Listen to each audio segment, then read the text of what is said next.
પોરબંદરના સ્મશાન ખાતે લાકડા રાખવાનું ગોડાઉન અતિ જર્જરિત હાલતમાં હોવાથી વરસાદી પાણી અંદર પડી રહ્યું છે, જેથી અહીં રાખવામાં આવેલ લાકડાનો જથ્થો પલળી ગયો છે.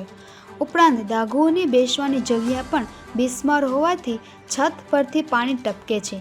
બીજી તરફ જેની આ સમારકામની જવાબદારી છે તે મહાનગરપાલિકા આઇકોનિક રોડ બનાવવામાં અને વૃક્ષોને રોશનીનો શણગાર કરવામાં વ્યસ્ત છે, જેને લીધે શહેરીજનોમાં ભારે રોષ જોવા મળે છે.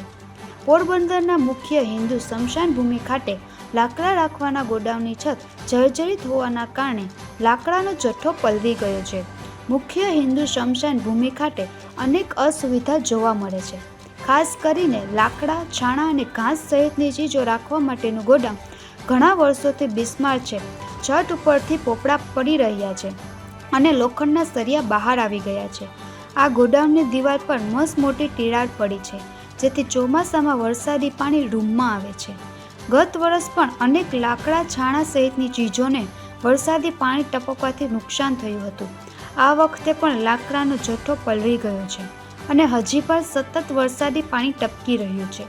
ગોડાઉનમાં સળિયા બહાર લટકી રહ્યા છે અને સમગ્ર સ્લેબ પડું થઈ રહ્યો છે અને ગમે ત્યારે કોઈ ડાઘુ પર પડે તો સ્મશાનમાં જ તેનો જીવ જાય તેવી સ્થિતિનું નિર્માણ થયું છે, જેથી ગોડાઉનનું તાકીદે સમારકામ કરાવવું જરૂરી બન્યું છે.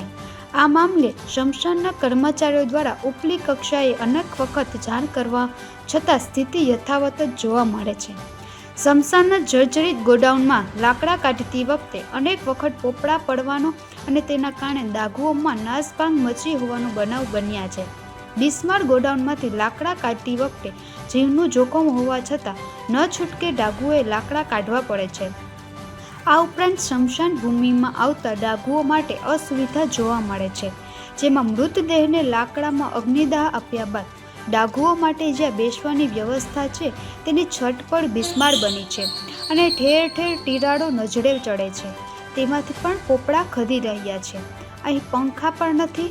હાલ તો સતત પાણી ટપકી રહ્યું હોવાથી ડાઘુઓ બેસી શકે તેવી સ્થિતિ પણ નથી. સ્મશાનની આવી દયનીય સ્થિતિ ઘણા સમયથી છે. અગાઉ નગરપાલિકા હતી ત્યારે પણ તાત્કાલિક પ્રમુખોએ શહેરમાં વિવિધ બગીચા પાછળ કરોડોનો ખર્ચો કર્યો હતો. અનેક સ્થળોએ બિનજરૂરી બગીચાનું નિર્માણ પણ કર્યું હતું, પરંતુ સ્મશાનના ગોડાઉનના નવીનીકરણ માટે આ ખાડા કાન કર્યા હોય તેમ ફદ્યું પણ ફાળવ્યું ન હતું. પરંતુ મહાનગરપાલિકા જાહેર થયા બાદ લોકોને આશા હતી કે IAS અધિકારીનું શાસન આવશે તો સ્થિતિમાં સુધારો થશે, પરંતુ કોર્પોરેશન જાહેર થયા બાદ વેરામાં 3 ગણો વધારો થયો છે, પરંતુ સ્મશાનની સ્થિતિમાં કોઈ સુધારો જોવા મળ્યો નથી, જેને લઈને જે શહેરીજનોમાં ભારે રોષ જોવા મળે છે. અહીં જ્યાં લાકડામાં અગ્નિદાહ માટે ડાઘુઓ બેસે છે તે હોલની મોટાભાગની લાઇટો બંધ છે, તેમજ ડાઘુએ સ્નાન કરવાના સ્નાનઘરમાં પણ નળના વાલ્વ કોઈએ તોડી નાખ્યા હોવાથી બંધ હોવાથી અંતિમ વિધિ બાદ સ્નાન પણ જાહેરમાં નળ નીચે ઊભીને કરવું પડે છે. શહેરમાં હાલ 1 કરોડનો ખર્ચ આઇકોનિક રોડ બનાવવાની કામગીરી ધમધમી રહી છે. બીજી તરફ અનેક સ્થળોએ વૃક્ષોને રોશનીનો શણગાર કરવામાં આવ્યો છે, પરંતુ જ્યાં દરેકે એક સમય જવાનું છે તે સ્મશાન ભૂમિના ગોડાઉન સહિતના નવીનીકરણ મામલે કોઈ કાર્યવાહી કરવામાં આવતી નથી.